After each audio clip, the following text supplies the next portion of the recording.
Hi வணக்கம் மக்களே. இன்றைக்கி நம்ம எங்கே வந்திருக்கோன்னு பார்த்தீங்கன்னா, ஆமாங்க, இன்றைக்கி சித்ரா பௌர்ணமி முன்னிட்டு தேனி மாவட்டம் கம்பங்கூடலூர் பக்கத்தில் இருக்கிற கண்ணகி கோயிலுக்கு தாங்க இன்றைக்கி நம்ம வந்திருக்கோம். இன்றைக்கி என்னடா கண்ணகி கோயில் அவ்வளவு இதுன்னு பார்த்தீங்க அப்படின்னா, உங்களுக்கு தேனி மாவட்டத்தில் சித்ரா பௌர்ணமி பிறந்தாலேவும் எல்லா கோயில்களும் திருவிழா கோலம் பூண்டிருக்கும். அந்த வரிசையில் சித்ரா பௌர்ணமிக்கு மலை மேலே இருக்கிற கண்ணகி கோயில் சித்ரா பௌர்ணமி அன்னைக்கு ஒரு நாள் மட்டும்தாங்க திறப்பாங்க. அந்த ஒரு நாள் நம்ம தரிசிச்சுட்டு வரலாம். அந்த ஒரு நாள் கூட்டம் உங்களுக்கு அள்ளும் போதும் இது அந்த சித்ரா பௌர்ணமியோட இறுதி, அதாவது அன்று நைட்டு. இது சித்ரா பௌர்ணமி அந்த கண்ணகி கோயிலுக்கு போகிறது காலையில் 6 to மாலை 6 மணி வரைக்கும் தான் கோயிலில் அலோட் பண்ணுவாங்க. அதே மாதிரி அதே கண்ணகி கோயிலும் மலையின் அடிவாரத்தில் கீழே பழியன்குடி என்கிற ஊரில் அமைஞ்சிருக்கு. அந்த பழியன்குடி என்கிற ஊரில் தான் இது நைட்டு உங்களுக்கு 6 மணிக்கு மேலே போயிடுச்சு அப்படின்னா இந்த நைட்டு திருவிழா தீச்சட்டி எடுத்து கரகம் எடுத்து நல்ல ஆடலும் பாடலும் அவ்வளோ ஒரு விமர்சையாக கொண்டாடிட்டு வர்றாங்க சித்ரா பௌர்ணமிக்கு. இதில் என்ன அப்படின்னா, அந்த சித்ரா பௌர்ணமிக்கு கண்ணகி அழிஞ்சிருந்த அந்த சிலம்பம் இருக்குது பார்த்தீங்களா, அந்த சிலம்பமெல்லாம் அந்த பெட்டியில் வச்சு கொண்டு போவாங்க. இதில் திருவாபரண பெட்டி வேறு வரும். அந்த பெட்டி அந்த அம்மனுக்கு சாத்தி அந்த பூஜையெல்லாம் நடந்ததுக்கப்புறம் நம்மளுக்கு தீச்சட்டி எடுக்கிறது, பூக்குழி இறங்குறது, பால்குடம், காவடிகள் அப்படிங்கின்னு வரிசையாக ஒன்று பை ஒன்றா நம்மளுக்கு நடந்துக்கிட்டே இருக்கும். அந்த வரிசையில் இன்றைக்கி நீங்கள் பெருமைக்கில்லை, மேக்ஸிமம் கம்பங்கூடலூர் அதாவது தேனி டிஸ்ட்ரிக்ட்னு எடுத்துட்டாவேவும் சித்திரை பிறந்தாலே பூரா அம்மன் கோயில் எல்லா கோயிலுமே திருவிழா செம்மையாக களை கட்டிட்டு போகும். அந்த வரிசையில் தான் இப்போ மே 7ஆம் தேதி வீரவாண்டி கௌமாரி அம்மனும் கும்பிட போகிறாங்க. 7லேருந்து 14 வரைக்கும் வீரவாண்டி கௌமாரி அம்மன் திருவிழாவும் நடைபெற போகுது. அந்த வரிசையில் தான் இப்போ நம்ம சித்ரா பௌர்ணமிக்கு இந்த திருவிழாவை பார்த்துக்கிட்டு இருக்கோம்.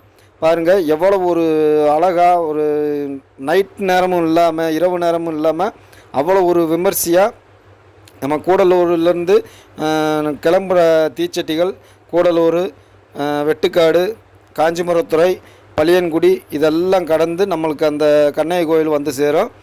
நல்லா இந்த கோயிலுக்கு வந்தங்க ஒரு முறை பாருங்கள், உங்களுக்கு எல்லா வளமும் நலமும் அந்த அம்பாள் கண்டிப்பாக கொடுப்பாங்க.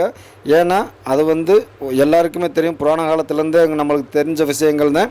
ஏன்னா கோபம் கொண்டு தன் கணவனை கொன்ற அந்த பாண்டிய மன்னனை கோபம் கொண்டு மதுரையவே எரித்து விட்டு எனக்கான ஒரு இடத்தை நான் தேடி செல்கிறேன் அப்படின்னு சொல்லி உட்கார்ந்த இடம் தான் இந்த கண்ணகி கோட்டம்.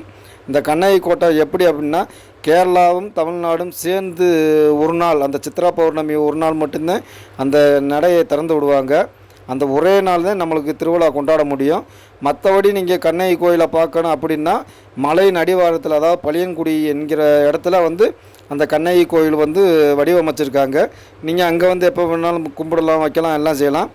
மலையின் மேலே இருக்கிற அந்த புராதன கோயிலான கண்ணகி கோயிலை நீங்கள் பார்க்கணும் அப்படின்னா சித்ரா பௌர்ணமிக்கு நீங்கள் மேலே தரிசிச்சுட்டு போகலாம். இதுக்கு 2 வழிகள் இருக்குது. ஆமாங்க, அந்த கண்ணகி கோயிலுக்கு போகிறதுக்கு 2 வழிகள் இருக்குது. ஒன்று, நடைபயணமாக பழியங்குடியிலிருந்து மலைப்பாதை வழியாக ஒத்தையடி பாதையில் நீங்கள் நடந்தும் போகலாம். இல்லை எங்களால் நடக்க முடியாது அப்படிங்கிறவங்க குமுளி போய் குமுளியிலேருந்து ஜீப்பு மூலியமாக அந்த கோயிலுக்கு சேருவாங்க. அங்கே நீங்கள் அந்த அம்மனை தரிசிச்சிடலாம். இப்போ பாருங்கள், எவ்வளோ ஒரு அழகாக அந்த சாமி ஆடி அந்த தீச்சட்டி எல்லாம் கொண்டு செல்கிறாங்கன்னு சொல்லி நீங்களே பார்த்துக்கிட்டு இருக்கலாம். ஏன்னா இதில் சிறுவர்கள் முதல் பெரியவர்கள் முதல் எல்லாருமே தங்களுடைய வேண்டுதலை வச்சு அவங்களுக்கு உண்டான வேண்டுதலோடு தான் அந்த கோயிலுக்கு வர்றாங்க. எல்லாமே ஏன் மீட் பண்ணி வச்சுருக்கேன் அப்படின்னா, இது பூராமே சாமி பாட்டு ஓடிட்டுருக்கு. அதனால் காப்ரேட் வரும்னு சொல்லி ஒரு காரணத்தினால தான் நாங்கள் அதை வால்யூமை ஃபுல்லாக மீட் பண்ணிவிட்டு உங்களுக்கு நாங்கள் அதை போடுறோம். ஏன்னா காப்ரேட் விழுந்துச்சுன்னா நம்மளால் ஒன்றும் செய்ய முடியாது இல்லைங்களா. அதனால தான் காப்ரேட் விழுகக்கூடாதுன்னு சொல்லி அந்த வால்யூமை கம்ப்ளீட்டாக மீட் பண்ணியிருக்கோம். இல்லாட்டி உங்களுக்கு நான் ஃபுல் வால்யூமோடு வச்சுருவேன்.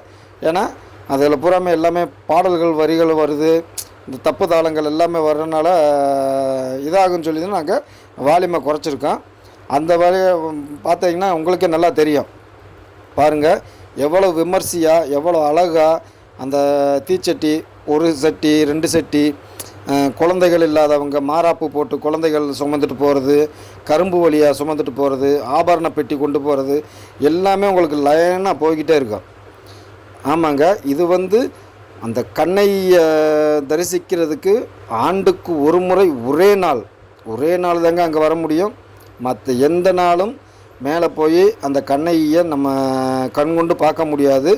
அந்த ஒரு நாள் சித்திரா பௌர்ணமி ஒரே நாள் மட்டும்தான் நம்ம வந்து மேல் கண்ணையை போய் பார்த்து அந்த அம்மனோட அருளை பெற முடியும். மற்ற நாள் வந்து நீங்கள் கீழே பழியங்குடியில், நான் சொன்ன மாதிரி பழியங்குடியில் வந்து நீங்கள் பார்க்கலாம். அங்கே வந்து உங்களுக்கு எல்லா சாமிகளும் அங்கே இருக்குது. கருப்பன் இருக்கார், பைரவர் இருக்கார், 9 நவகிரகங்கள் இருக்குது, அம்மா கண்ணை அம்மா எழுந்தறிஞ்சிருக்காங்க. அது இல்லாமல் காளி இருக்குது, பத்ரகாளி இருக்குது, வீரப்பையனார் இருக்கார், எல்லா சகலவித சாமிகளும் இருக்குது. இந்த பார்த்தீங்களா ஆபரண பெட்டி முன்னாடி போகுது, அதுக்கு பின்னாடியேவும் பொதுமக்கள் அனைவரும் கூட்டம் கூட்டமாக எல்லாமே இந்த காவடி எல்லாம் போயிட்டுருக்கு. ஏன்னா வாழ்க்கையில் ஒரு நாளாவதும் ஒரு முறையாவதும் நீங்கள் அந்த கண்ணையை தரிசிச்சிங்கன்னா உங்களுடைய வாழ்வில் வேறு எந்த இதுவுமே வேணாங்க, எல்லா வளமும் நலமும் பெற்று இன்புற்று வாழலான்னு சொல்லி அந்த கண்ணையோட அருளோட நீங்கள் நல்லா இருப்பீங்க கண்டிப்பாக. இது எக்ஸாக்டாக எங்கே இருக்குது அப்படின்னு பார்த்தீங்கன்னா, நீங்கள் இப்போயும் நான் வரலாம், நான் பார்க்கணும், சப்போஸ் நான் மேலே போக முடியாதுங்க, நாங்கள் கீழே கண்ணகி கோயிலை பார்க்கலாம் அப்படின்னா நீங்கள் நேராக தேனி இறங்கி தேனியிலேருந்து நீங்கள் கூடலூர் பஸ் ஏறலாம். கூடலூர் பஸ் ஏறினீங்கன்னா இங்கே மினி பஸ் போகும். பழியங்குடி அப்படிங்கிற ஒரு இடத்துக்கு அந்த மினி பஸ் போய் இறங்கினோன்னையும் பக்கத்துலேயும் அந்த கண்ணகி கோயில் இருக்குது. அந்த கண்ணகி கோயிலை கும்பிட்டுட்டு தான் எல்லாமே உள்ளே போவாங்க. அந்த அளவுக்கு சக்தி வாய்ந்த ஒரு கோயில்.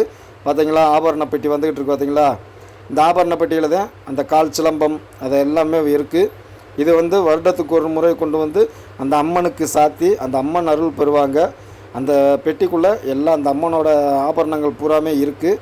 இதில் சகல வசதிகளும் இருக்குங்க. உண்மையிலேவும் எல்லாம் உங்களுக்கு ஒவ்வொன்றும் பார்க்க பாருங்கள், எவ்வளோ பால் குடம் வருது, எவ்வளோ பால் குடம் வரிசையாக, அதுக்கு பின்னாடி தீச்சட்டி எடுத்து வருவாங்க, அதுக்கு பின்னாடி காவடிகள் வரும். இப்படி கூட்டமாக அந்த இரவு முழுவதும் அன்னதானத்துக்கும் குறையில்லாமல் எப்போ வந்தாலும் மறுநாள் காலை 10 மணி வரைக்கும் அன்னதானமும் தொடர்ச்சியாக நடந்துக்கிட்டு தான் இருக்காங்க.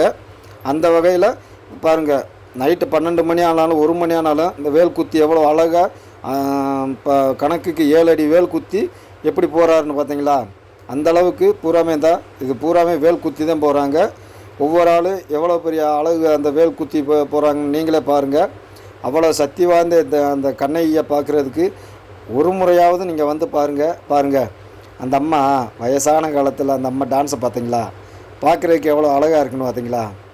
அதாங்க அந்த மக்களோட மகிமையும் அந்த அம்மனோட மகிமையும் அந்த சொல்லி மாளாது. அந்த அளவுக்கு சக்தி வாய்ந்த பிரசித்தி பெற்ற ஒரு கோயிலுங்க அது.